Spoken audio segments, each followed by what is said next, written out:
The soft chime of the shop door opening filled the air as I stepped inside, clutching my coat tightly around me.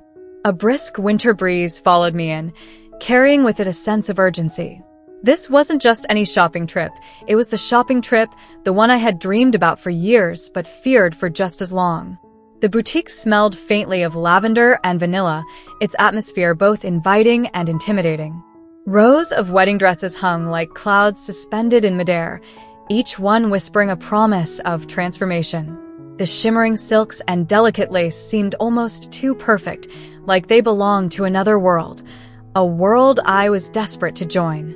I hesitated just inside the door, my heart pounding. This was my first time shopping for a wedding dress, but it was also my first time doing anything so publicly feminine. A voice in my head whispered that I didn't belong here, that I'd be found out in an instant. Yet, here I was, taking one shaky step after another toward the dream I'd nurtured since I was old enough to understand what it meant to be me. A cheerful voice broke through my swirling thoughts. "Hello. Welcome to Belle Amour Bridal. How can I help you today?"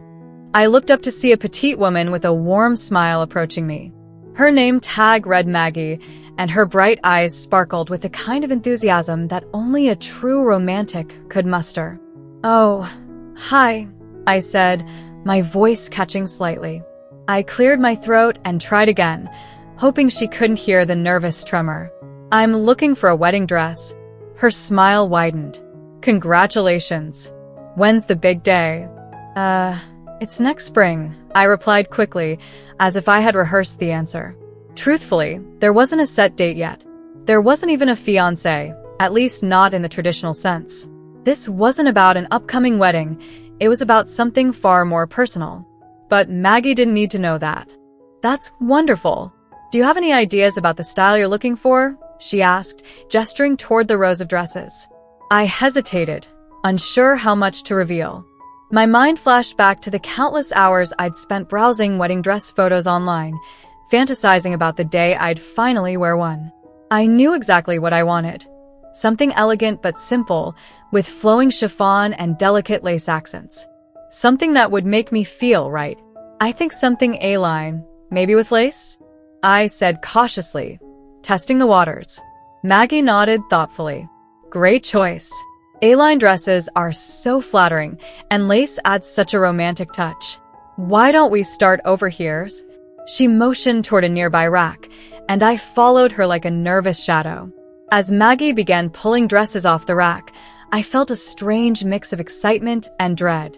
Each gown she held up was stunning, but the thought of actually trying one on filled me with a familiar fear. What if it didn't look right? What if my shoulders seemed too broad, my frame too masculine? What if Maggie saw through me? "You're going to look amazing in these," Maggie said, breaking through my spiraling thoughts. Her confidence was contagious, and I found myself nodding, trying to believe her. We headed to the fitting rooms, arms laden with gowns that seemed to sparkle with possibility. Maggie drew back the heavy curtain of a spacious stall and set the dresses on a padded bench. "Take your time," she said with a smile. "I'll be right outside if you need anything." I waited until her footsteps faded before taking a deep breath. This was it, the moment I had dreamed about and dreaded in equal measure. I slipped out of my coat and sweater, revealing the smooth camisole and leggings I had worn beneath. My reflection in the mirror caught my eye, and for a moment, I faltered. The face staring back at me wasn't the blushing bride I longed to see. It was someone still caught between worlds. Shaking off the doubt, I reached for the first dress. It was a soft ivory A-line with a lace bodice and a flowing chiffon skirt. The fabric felt cool and luxurious against my skin as I carefully stepped into it and pulled it up over my shoulders. The zipper proved tricky, but after some awkward maneuvering, I managed to fasten it. Turning to face the mirror, I froze. The dress was beautiful, but it didn't feel right. The bodice clung too tightly to my chest, emphasizing what wasn't there, and the skirt seemed to hang awkwardly on my frame. My throat tightened as a wave of self-doubt crashed over me. What had I been thinking? I didn't belong in a place like this, wearing a dress like this. I was about to change back into my clothes and slip out of the shop when Maggie's voice called out. "How's it going in there? Can I see?" Panic surged through me. I'm not sure this is the one, I said, trying to sound casual. Well, let's take a look anyway, she said, her voice cheerful but insistent. Before I could protest, the curtain slid open, and Maggie stepped inside.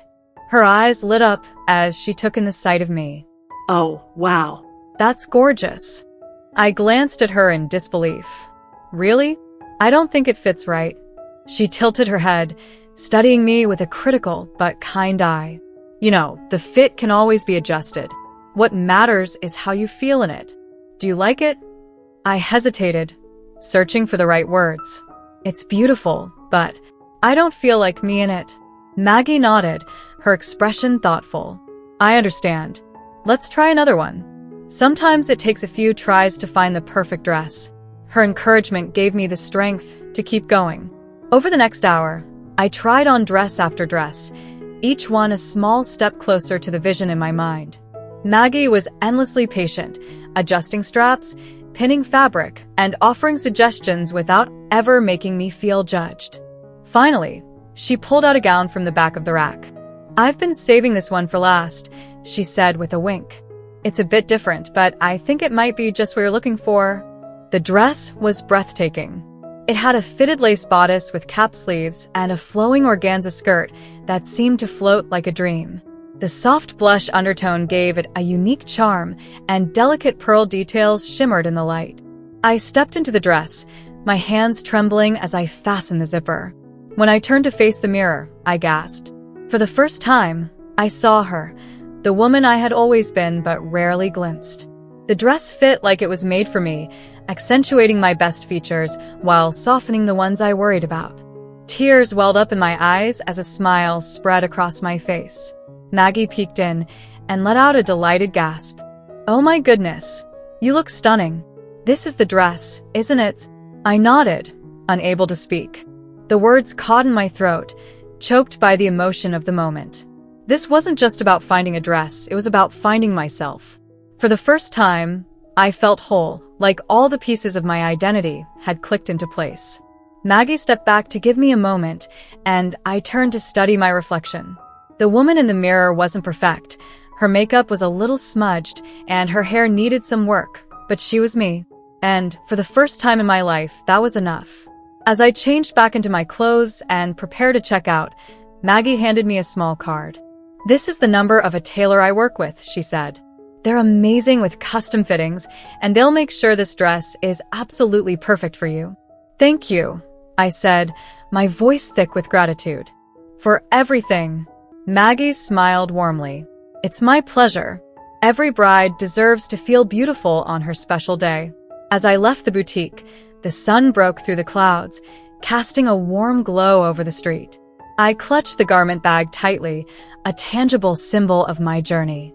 This wasn't just a dress. It was a testament to my courage, my identity, and my dreams. The perfect dress wasn't just something I found that day. It was something I became.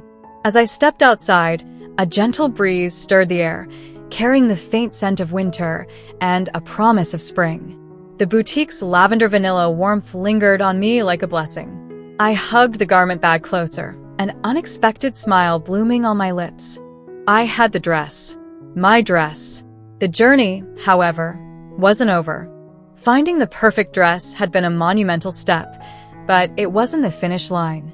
There were still alterations to be made, shoes to match, accessories to choose, an entire ensemble that would complete the picture.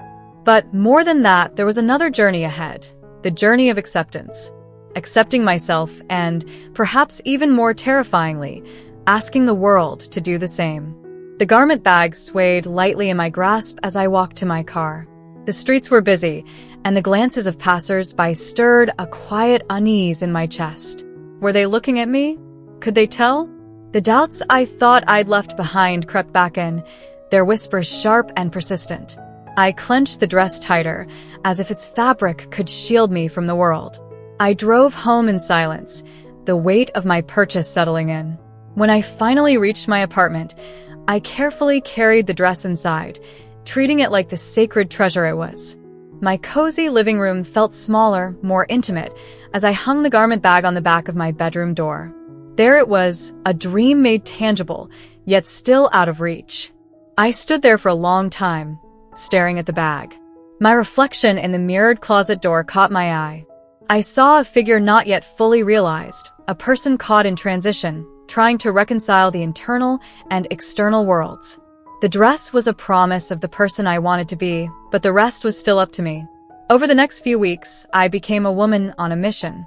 Every free moment was devoted to perfecting the vision I had for myself.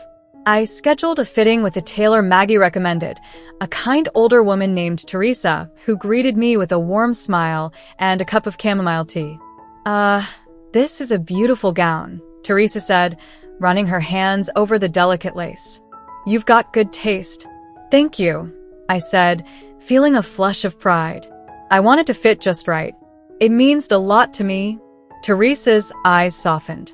"Don't you worry. We'll make it perfect." Her confidence eased my nerves as she worked her magic, pinning and tucking fabric with the precision of an artist. Standing on the fitting pedestal, surrounded by mirrors, I watched as the dress transformed before my eyes. It began to fit like a second skin, as if it had always been meant for me. "There," Teresa said after a final adjustment. "Now, how does that feel?" I turned slowly, taking in the sight of myself from every angle. My reflection felt more like me than it ever had before. I could see the woman I was becoming, the woman I had always been. Tears pricked at my eyes, but this time, they were tears of joy. "It feels perfect," I said, my voice barely above a whisper. Teresa smiled. "Good. That's what I like to hear." As the dress came closer to completion, I began tackling the other pieces of the puzzle. Shoes were my next challenge. I'd never been comfortable in heels. They felt like a precarious balancing act, but I was determined to try. The first pair I bought was a modest 2-inch pump in ivory satin, elegant and understated. The first time I put them on, I nearly toppled over, laughing at my own clumsiness. But with practice, I found my stride, both literally and figuratively. Each step in those heels felt like a step closer to the person I wanted to be, even if my ankles protested the effort. Jewelry came next. I spent hours poring over delicate necklaces, glittering earrings, and sparkling tiaras. I eventually settled on a pair of pearl drop earrings and a matching bracelet, simple, timeless, and just enough to add a touch of elegance without overpowering the dress.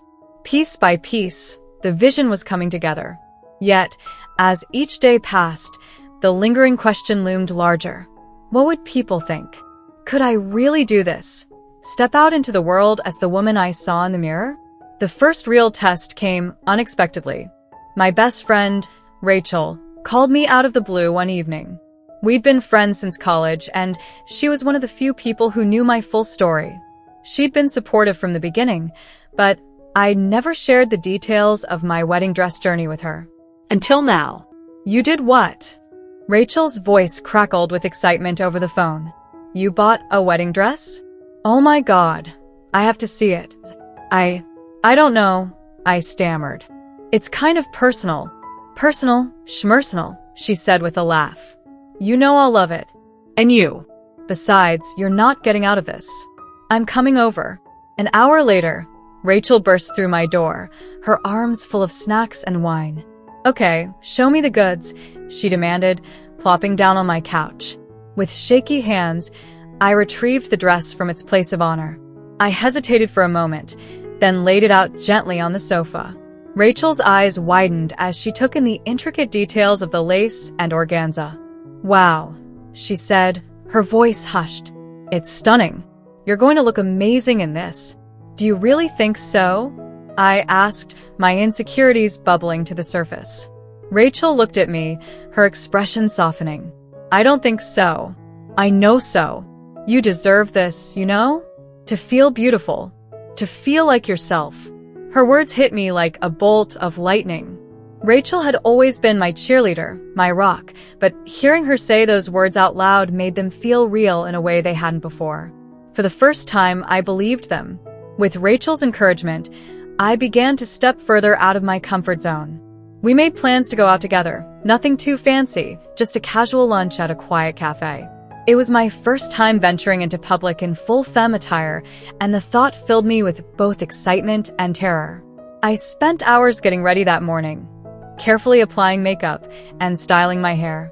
I chose a simple outfit, a knee-length skirt and a soft sweater, something feminine but not too bold. When I finally stepped outside, my heart was pounding so loudly I could barely hear the rustle of the trees. Rachel met me at the cafe, her smile as bright as ever. "You look amazing," she said, giving me a hug. "Thanks," I murmured, still feeling the weight of every glance from passers-by. The lunch went smoothly, despite my initial jitters. With Rachel by my side, I felt braver, more confident. It wasn't until later that evening, when I was back home, that I realized just how significant the day had been. For the first time, I had truly been myself in public, and it had felt liberating. As spring approached, the dress was finally ready. Teresa had worked her magic, and the gown fit like a dream. I stood in her shop one last time, staring at my reflection, tears streaming down my face. "You've come a long way, haven't you?" Teresa said, her voice gentle. I nodded, unable to speak. The journey to find the perfect dress had been about so much more than fabric and lace.